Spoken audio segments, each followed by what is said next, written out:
The three winners, one of them was in Florida, one in California, one in Tennessee. So nobody in our state, probably includes all of us, won the big jackpot. But there was a $1 million ticket sold just up the road in East Bridgewater, if you didn't hear. So if you bought a ticket in East Bridgewater, you might want to check it if you haven't done so already. And then I'll understand if you have to leave the conference and go attend to other matters.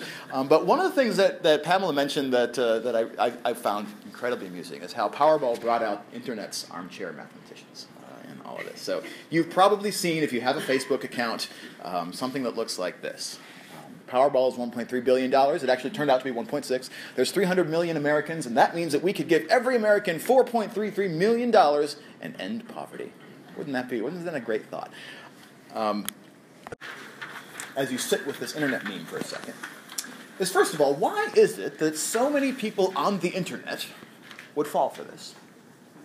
So why would somebody come up with this? Why would somebody perhaps believe this? I'd also like for us to find something good about what's going on in this meme. What went right in this computation? But then the third question, and this is going to get to the sort of the political valence of this whole thing. Why was Bernie Sanders chosen to represent this particular meme, do you think? So take a moment just to think these questions through by yourself at the table, and then I'm going to ask you to talk about it with the other people around you. So I'm interested to hear from anyone. So why do you think this is such a tempting thing to fall for? Why do people fall for this? What do you think? They want poverty to be an easy problem to solve. Oh, all right. So want an easy solution to poverty. Don't we all? Okay. Other reasons somebody might fall for this? Everybody wants a piece of that pie. All right. So they want a piece of the pie. So that explains why the lottery is a perfect way for that. Other reasons. Why do people fall for this stuff? I'm just going to say the numbers are so big, I don't want to think else. Oh. Assume it's correct. So there's something about the size of the numbers that interferes with people. Debbie? If it's in writing, it must be true. Aha. Written equals true. Our writing instructors will be thrilled to know. To add to that, if it's written and includes numbers, it's especially true. Yes. More true if includes numbers. Yeah. So there's kind of a perfect storm going on here. Yeah, Melissa. People might already have biases that they're open to hearing. Like, they might already feel like, people who have a lot of money don't distribute their money, or, there's inequality between rich and poor, and so those biases might allow them to just read that and accept it as opposed to think it through. Okay, sure. Right, so if I'm predisposed to the sort of 1%er, 99%er thinking, then I might think, well, if ending poverty is this easy, as we say, then why don't we just do it? It must be the plutocrats, right? So yeah, there's a lot of reasons for people to fall for this, some of which have to do with quantitative literacy, such as the big numbers, the fact that it's in writing, and therefore it must be true. And some of it has to do with other sort of cognitive biases. Ruth? From a social science perspective, not pure math, is just what a waste of money, especially from those who are at poverty level, who are banking on the possibility of winning, who we could actually be using those dollars for something around education and or for social services. So this is exactly the reason why I don't buy into it. It's a critique of the lottery system in general, right, as regressive, for example. Sure. So those are all the things that kind of went wrong with this, or maybe just a subset of the things that went wrong with this. But what went right? What can you find that's redeeming about this? Yeah. Yeah, they tried to use numbers to strengthen an argument. All right. They didn't Tried. They fell apart at division. Well, did At it? least Did it there though? was the effort to make an argument with numbers. I wrote down they at least knew that billion was bigger than million. They divided, and they knew that billion was bigger than million. Okay, listen. I think that 4.33 is actually the correct outcome of the calculation. I agree. There's, so they did do division, and they actually got the right number. They misplaced the decimal point. In a very important way. Well, right. No, but actually, depending on how you argue it, the decimal point is in the right place. It's the units that are wrong, right?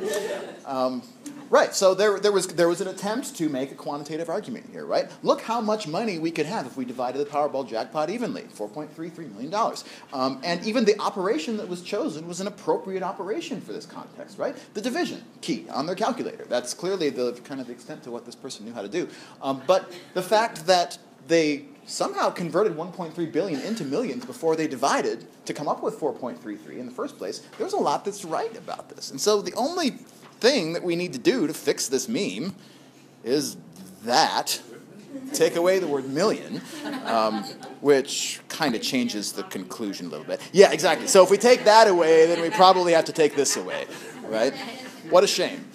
But there's clearly some right things going on here. One of the hard things I know as an educator, especially teaching students that are very uncertain about their quantitative skills, is watching them try something, and if they're doing that, then you're 90% of the way there, right? Watching them try something and fall on their faces, as this person kind of did, who made this meme.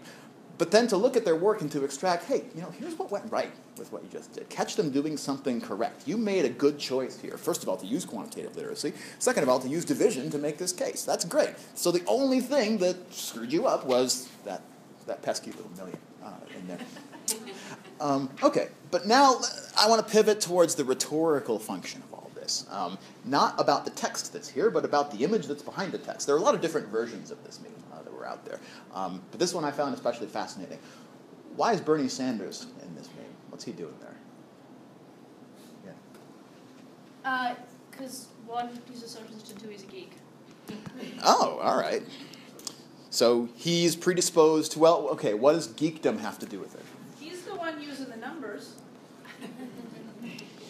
He does at that. His image is there, so it gives the message that he is speaking this. Okay. So he's kind of predisposed to a certain lens of viewing the world, a certain epistemological frame, right? He likes to use numbers. He's a wonk. He's a geek. That's kind of his identity as a senator, apart from his democratic socialism or whatever you want to label the ideology. And so, what's important about the socialist part of it? He wants to end poverty. Yeah, he does. He wants to end poverty. He would love it if there was he would probably enjoy if there was a large redistribution of income, right? I mean, that's kind of part of what socialism is about. Other reasons that Bernie Sanders is the poster child for this particular meme? I think he's seen as standing up for the everyday American. Okay. Stands up for the everyday. Sure. I hope he actually didn't say that. I don't think he did, but that's another question, right? That's another question. And that goes to, Rita was talking about information literacy as one of the key aspects that I think at Bridgewater we're trying to bring forward in our core. How can we teach students how to vet claims like this, especially when those claims have numbers in them? What are the tools at their disposal to figure out, first of all, did Bernie Sanders say this? And second of all, what was the context in which he said it, if he did, in fact, say it? And then from there, figure out whether the quantitative literacy is appropriate. Yeah. Yeah, I just wanted to comment on that. It's, as a visual and a comm person, it is the classic meme structure. It is the right font. It is the right color of the text. And so, we take that for granted that that's an indicator to us that this was made up by someone, that this was produced artificially. That's what it says to me, is that this was like from a meme generator. And and then that should be inherently suspicious about anything that it claims and any kind of linkage between the words and the picture. Right, that should raise antennas immediately. Don't believe anything written in impact font with white with a black background, right? So I like this example because I think students would find this immediately arresting because they probably saw it on their Facebook feed. I know, I probably have more quantitatively literate Facebook friends than the average person on Facebook. That's a hypothesis. I should figure out how to test that. But I still saw this meme pop up, and I don't know whether it was ironic or not in some cases. So I think that connects with students in a way that can really help. So what I pulled out of this when I thought about it is, yes, the big numbers that Judy mentioned I think is really important. The fact that these are billions and millions, cognitive science, I think, shows that people's brains kind of dim when they start trying to think about numbers that are bigger than something that they can just sort of see in front of them. And millions and billions are notoriously difficult. But then there's also that motivation to believe the conclusion, right? We all want to end poverty, I think. This would be, what a great way to do this. It would be great if the plutocrats just gave up their money. So the motivation is there, the big numbers are there to kind of confuse people, and so this is kind of a perfect trap for people that are not particularly wary about numbers, what they mean, how they're used, and how we can actually connect them with one another. So, to me also, I think in what class would somebody learn how to do a calculation like this? When, at what point in somebody's education would they do this? 6th grade, 5th grade, 3rd grade? As soon as you know how to divide, and you know what a million and a billion are, you can do this. But do they? Do you ever do big numbers that big? I don't know. That was 6 that big. I'm thinking I'm thinking of 6. 6. My son's in 7th now, and I'm feeling like we did this last year, so 5th, 6th. So let's say average. Just like touch on it. Yeah. Right. So let's say average age at which students are exposed to this is maybe 13, 14 or something. They get to college at least 5 years later, in some cases much longer than that, right? And they probably haven't thought about doing this kind of thing for a long time, if they even thought about it for very long in the first place, right? They may have just touched on it and went forward. And so it's my personal belief that there is no amount of algebra, trigonometry, calculus, differential equations, linear algebra, there's no amount of formal mathematics education that can safeguard you from this. And that is what energizes me as a mathematician about quantitative reasoning. I'm not trying to sell out my discipline. I think there's a lot that mathematics has to offer the world, and I love it. It's a beautiful subject, obviously. But it's not the same thing as quantitative reasoning. Quantitative reasoning is essentially about authentic questions, about the concrete rather than the abstract. It's about context. It's about the social function and the social purpose of numbers. It's socially constructed. It's essentially political, as the last example was. And what makes it really, really exciting for me and frustrating for students is that quantitative literacy is often ad hoc. The borders are really sort of fuzzy about what quantitative literacy is, as opposed to the classic mathematics word problem, where everything you need to solve the problem is in that little paragraph at the end of the chapter, right? And where quantitative literacy kind of emphasizes how to describe what a problem is rather than diving directly into solving it. And the problems are open-ended. They're unpredictable. Students hate it.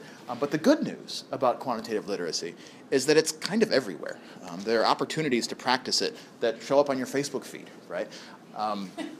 And so, to me, keeping this distinction, this is kind of, every time I talk about quantitative literacy, I have to talk about this distinction because I know in our original core curriculum on our campus, quantitative reasoning and mathematics were not very clearly distinguished one from another, when they really do need to be. And I think it helps students, especially if they're kind of wary about mathematics, the stuff in the right-hand column, to reassure them that, hey, this is not the same thing. This is something different. This is something that, as Rita was saying, you can do. It requires skills that are generally 6th, 7th grade competencies, right? Basic percentages, proportional reasoning for fundamental operations of arithmetic, sort of basic graphs, basic descriptive statistics. The mathematical elements of what quantitative literacy is are not particularly profound. But also the thing about math, as math, is that students can actually memorize how to do math. Math is very methodical and algorithmic. Students can memorize a step-by-step procedure for how to do something. I need to solve a linear equation. Okay, step 1, I do this. Step 2, I do this. And a lot of students scratch their way through their math classes in high school doing just that. And they can actually do pretty well memorizing, although not nearly as well, by the way, as students who actually learn how the topics connect one with another. But no matter how well you learn math, it's not a guarantee. It's not a safeguard against being enumerate. So that leads me to my next example I'd like for you to think about. This is a diagnostic puzzle that appeared in the New York Times a few years ago. Those of you with a background in statistics will probably recognize instantly what's going on here, so I'll ask you to keep that insight to yourself if you see it. And this is about a group of practicing physicians that were given this puzzle. And the puzzle is that if the incidence of breast cancer in the population is 0.8%, and a mammogram is a pretty decent screening test for breast cancer, can detect a positive breast cancer patient 90% of the time. But at the same time, 7% of women who are free of cancer will still have a positive test on a mammogram. And so they asked these physicians, what are you going to tell a patient of yours who's just tested positive about the likelihood that she has breast cancer? So patient comes back, positive test on this mammogram.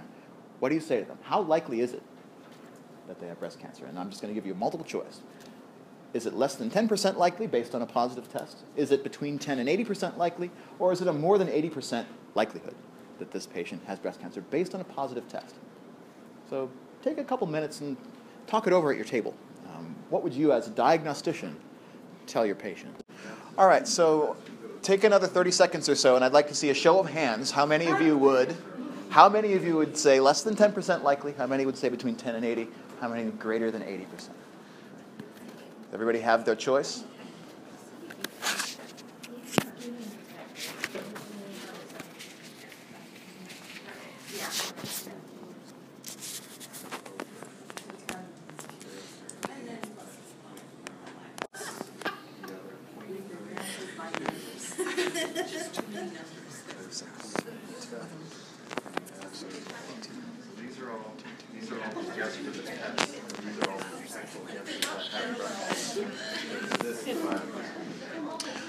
All right, so let me get a quick vote from everyone present. So those diagnosticians among you that say less than 10% chance. Who are you? Less than 10? 1, 2, 3, 4, 5, 6, 7. More or less, we have 7 people for less than 10%. We have roughly 25 here. Okay, so who's between 10 and 80%? Let's see your hands on that. 1, 2, 3, 4 takers for between 10 and 80%. And who's in the more than 80% camp? 1, 2, 3, 4, 5, 6, 7, 8, 9, 10, 12. Okay. So if diagnostics happen by majority vote, we would tell this patient more than 80%. Not even Dr. House does majority votes on this. Okay, but so that's where we're at. But it's interesting that we're kind of all over the map on this. Where do you think the doctors were? The 24 physicians that were presented with this puzzle. What do you think they said? Well, your guess about the middle is pretty accurate. They were completely evenly split about which. And these are physicians. These are people with medical degrees who presumably have been in school for a very long time. So clearly there's something about this problem that is not easy to think about. Matt Lehman was just saying, if you think this is hard, it's because it's hard. It's because we're not used to thinking in these sorts of ways. And there are a lot of confounding aspects to this problem. So what I'd like to do is walk you through a heuristic solution to it, and then talk about why this kind of thinking is so hard. I'll also say. So let's look real quickly at the heuristic solution to this. So what I like to do when I think about probability is I like to make things visual. I think that connects with students in a lot of really good ways. So let's picture all patients in the world as part of this 100% box that's over here. Well, we can divide that box into those patients who have breast cancer and those who do not. And those who have breast cancer is only at 0.8%, that little sliver that's over there on the left-hand side. Everyone else we'll call cancer-free. Okay, so that takes care of this first sentence up here. The probability that the woman has breast cancer is 0.8%. Now, what do we do with the second one? Mammograms detect the presence of breast cancer 90% of the time. So what does that mean? That means that if you have breast cancer, 90% of you will get diagnosed with a positive test. So these shaded people here are breast cancer patients who tested positive, 90% of that little sliver. But then, that takes care of the second sentence. The third sentence is 7% of cancer-free women will still test positive. So of all of these people in the red area over here, 7% of them will test positive nevertheless, despite the fact that they're cancer-free. Well, what does 7% of that red area look like? Like that. And this diagram has been calibrated so that the probabilities correspond to the areas. Right? So if we're seeing a very large area, it means a very high probability. Very small area is a very small probability. So now we've taken care of all three of those pieces of information. So now the question is, what do you tell a patient who tests positive about the likelihood that she has breast cancer? So if she tested positive, that means that she's in one of these shaded regions, right? She's either down here or she's over here. Okay, so what's the probability that a person in the shaded area has breast cancer? Well, we can kind of ballpark that. Let's, instead of thinking about percentages, let's go down to numbers. Because we started with 0.8%, let's suppose we start with 1,000 patients. And 0.8% of 1,000 is 8 patients. So in that 1,000, 8 patients have breast cancer, 992 do not. And then we can kind of figure out how many patients out of the 1,000 would be in each of these little shaded regions. Well, what's 90% of 8? It's about 7. We don't need to be particularly accurate with this, although it is nice to write something down.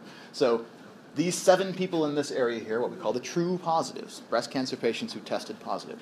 But meanwhile, 7% of this 992, that's roughly 7% of 1,000 again, is about 70 patients who are cancer-free and tested positive. So even just rounding off the numbers to make out this little diagram, we can see that the difference between being a true positive and being a false positive is about a 10-to-1 shot, right? If I test positive, I'm about 10 times more likely to be a false positive than I am to be a true positive. So which of these categories of risk does this patient fall into? Less than 10%. Statisticians, what kind of thinking is this? What do we call this? This is called Bayesian inference, right? Where we start with knowledge of the base rate of something in a population. 0.8% of everybody has breast cancer. And then we get some additional information from which to build a conditional probability on top of that. We know that 90% of breast cancer patients will test positive.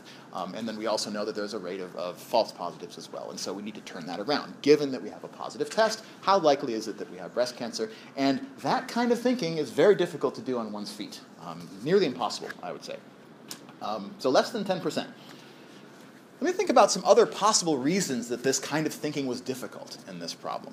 Because we're thinking about risk and kind of why people are really poor at judging risk. One of them is called base rate neglect. Right? One of the reasons that this was tough was that just that the size of that little sliver on the left-hand side, the actual breast cancer patients, was so tiny that even a large percentage of that sliver can be dwarfed by a small percentage of the other piece. Right? So that base rate of 0.8%, if we forget about that, then we're probably going to be led astray. There's also the problem of logical conditionality. We're going to hear about probability and logic later on in a session this afternoon. But I find when I teach statistics and probability that students don't hear the difference between 90% of cancer patients testing positive and 90% of positive tests having cancer. Maybe you didn't either when we did this exercise. But there's a big difference between those two directions of conditionality. Very easy to get turned around. There's also, and Anne will know more about this than I do, a linguistic problem on this. The fact that the word positive has this connotation that means certainty, absolutely, right? You test positive, that means definitely you have breast cancer. Well, clearly that wasn't the case here. And then there's also kind of an emotional valence to this. Breast cancer is a very emotional topic. It's tied up because it has, of the cancers, a relatively large incidence. Most people know somebody who's suffered from breast cancer. And so that kind of emotion, that fear, activates what's called heuristic thinking. We prefer very often to think in heuristics instead of statistics. And especially so when fear comes into the mix and high emotions. There are a lot of reasons that we're bad at evaluating risks. Here's another quick little exercise for you. Of these 5 different causes of death in the United States, I think the data came from 2005 to 2010 or something, so it's not relatively recent, but close enough. What do you think would be the ranking between how likely just an average person in the United States would be to perish from one of these 5 causes?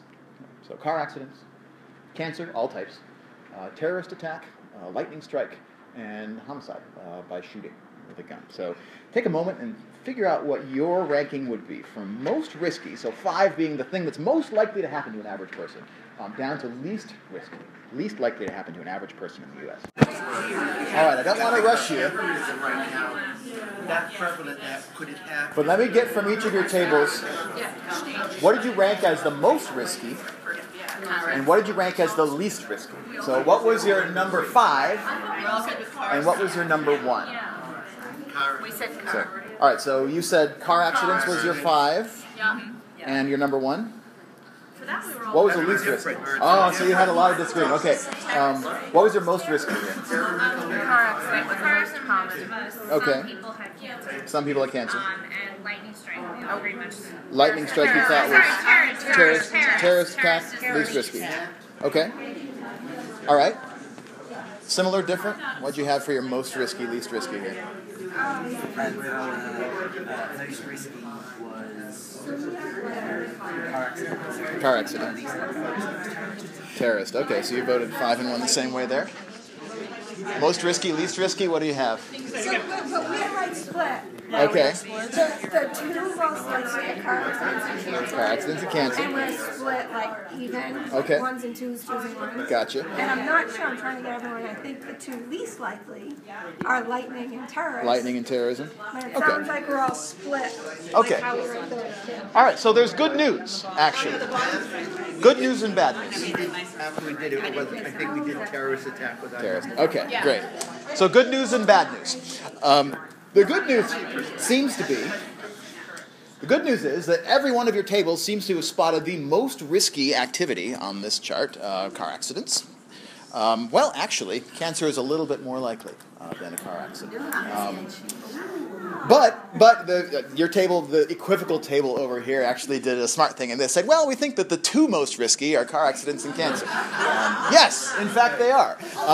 That same table also said the two least risky on this list were terrorism and lightning strikes. Yeah. What I think we have to realize is that car accidents, as opposed to car accidents, lead to fatalities. Okay. Car accidents are very common, but they don't lead to... Car accidents that kill you are less common. Right.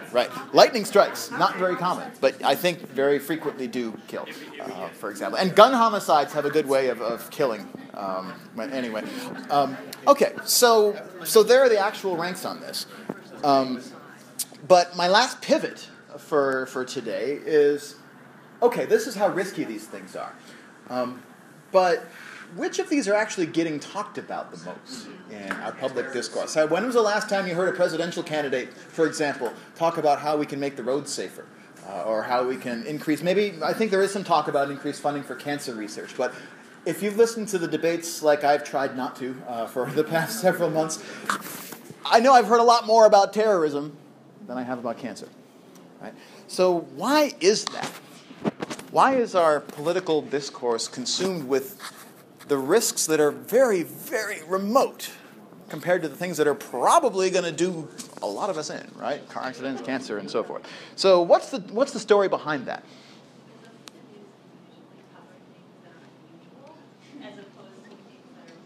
Man bites dog phenomenon. Yes, absolutely. The news covers things that are unusual, things that are surprising, things that are spectacular, out of the ordinary, right? And if people watch the news, or if they follow news on Facebook or wherever it is that you get your news, that leads to an availability bias, right? We tend to think more about the things that we see in the media more often, right? If it's there, and if we're accustomed to hearing politicians talk about ISIS, then probably the risk of a terrorist attack is going to go up in our heads. And so the last thing I want to think about is how politicians use numbers. What's the rhetorical function in which politicians are using numbers in our current election cycle? And so here's your last activity for today. I've given you 4 quotes, and each of these quotes came from a primary debate over the past several months. And each of them was said by one of the different candidates over here on the right. And so your job at your table is to play the match game. Okay, who said what? And each of these is a quote that involves some use of quantitative information. So see if you can play the match game real quick with people at your table. We'll see what the actual answers were, and then we'll talk about how you figured it out, which is most interesting to me. So who said which? All right. Quote number 1. Free college, a single-payer system for health, and it's been estimated we're looking at $18 to $20 trillion, about 40% in the federal budget. So this table, who do you think said that? Clinton? This table? Clinton?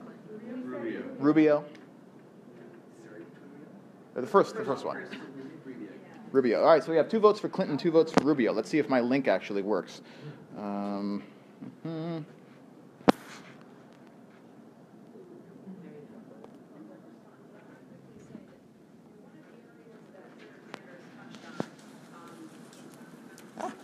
talking about healthcare is his commitment to really changing the systems. Free college, a single-payer system for healthcare. And it's been estimated we're looking at $18 to $20 trillion, about a 40% increase in the federal budget. So that was Clinton. So here's a question. How is she using these numbers? What point is she trying to make? Too high. Right. So she's actually critiquing Bernie Sanders' proposal for free college in a single-payer system by claiming that it's too expensive. So what is it about the numbers that she chose that would lead you to believe that she's saying that this is too high? 40%. All right, so she first of all puts it in raw dollars, trillions. I mean, we talked about millions and billions earlier. This is even worse, but 40% of the federal budget. That 40, right? 40% increase. Yeah, actually, that word didn't make it into the quote, so I'll have to fix that. And I think that I blame that on the transcript that I was using. They clearly missed that. 40% increase. Right. So in this context, 40% is a lot. Right. It's a big number because we're talking about a budget which is on the order of trillions of dollars. Right. So she's chosen both raw numbers and a percentage which are intended to sound large, right, as a way of critiquing Sanders' plan as being too expensive. So that first quote was Hillary. How about the second? I think the thing about the flat tax, I know it very well. What I don't like is if you make $200 million a year, you pay 10%, you're paying very little relatively to somebody that's making $50,000 a year and has to hire H&R Block because it's so complicated. Who do you think said that? Trump? I'm going Trump on grammar, but I'm hearing Sanders here. Trump on grammar, but maybe Sanders on content. Okay. Who do you think? Sanders? Sanders. Okay. All right. Trump on grammar. Well, let's find out. He doesn't finish the sentence. Yes, what do you think of the flat tax? Do you think it's fair? Well, I think the thing about the $200 million a year, you pay 10%, you're paying very little relatively to somebody that's making $50,000 a year and has to hire H&R Block to do the work because it's so complicated. Trump because he doesn't finish his sentences. Yeah. So that was Trump. So, okay. So how is Trump using numbers in this context? What's he chosen here? What's the function of the numbers he selected? A wide disparity in income. Okay, so he picks on a person making $200 million a year. How many people are there making $200 million a year, besides myself, of course?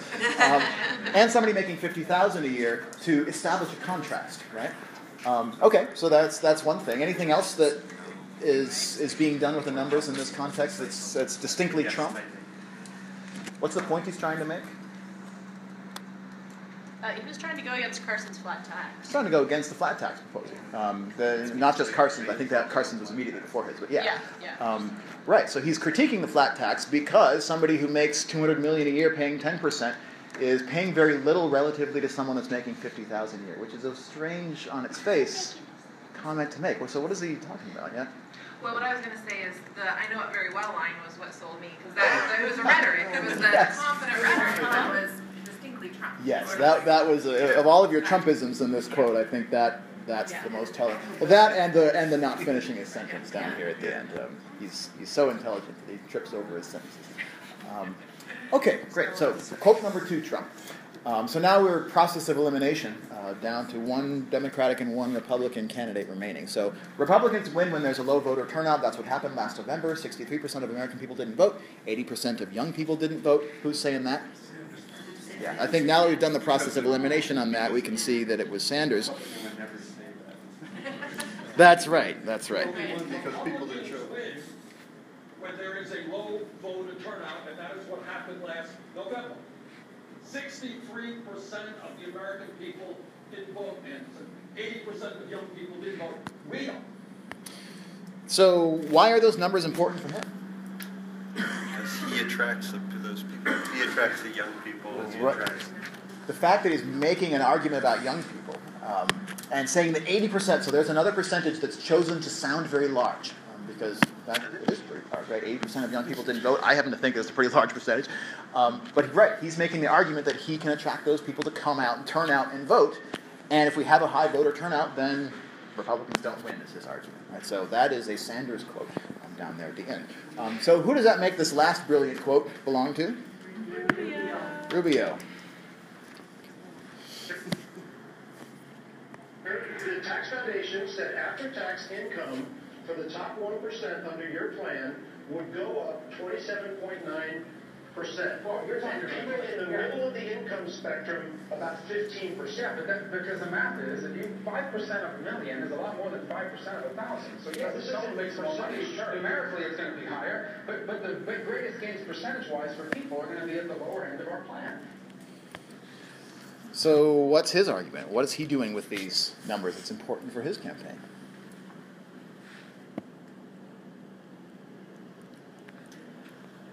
We don't know enough about it. Yeah. I guess what he was trying to say is that even though people who make more than $1 million would gain more money numerically, people at the lower end would gain more percentage-wise. Would gain more on a percentage basis. Right, right. So, and that, by the way, is a kind of flexibility of thinking about percentages and absolute numbers that I would love to see our students become more comfortable with, right? Just being able to translate between raw numbers and between percentages, I think, is a really useful core quantitative competency that we want for our students. But it seems like he's saying the opposite of what the moderator asked him about. It's very confusing to me, because you have 5% of a million, 5% of 1,000. They are the same percentages. They are the same percentages. So percentage-wise, it's not going to be a great gain one over the other. In terms of raw numbers, there's going to be a gain. Right.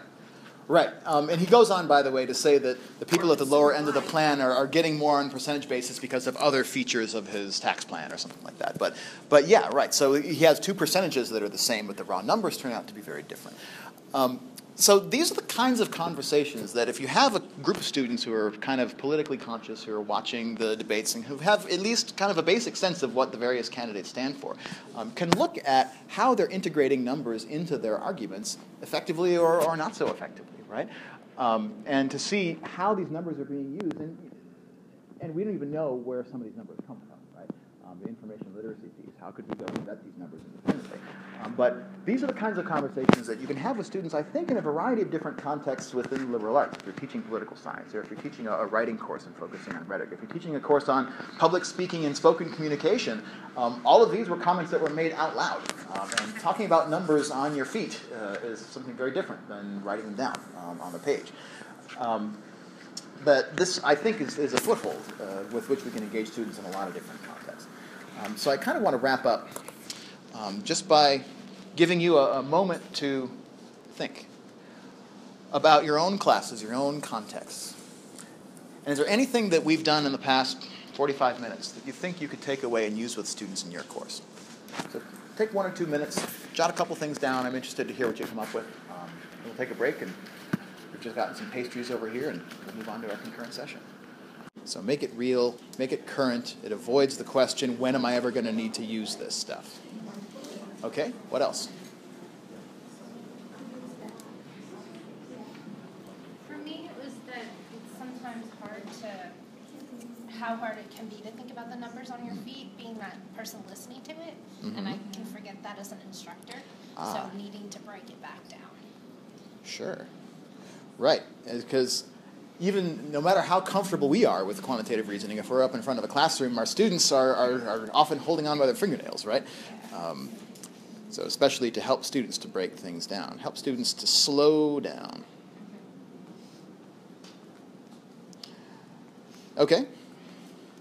What else? What's that?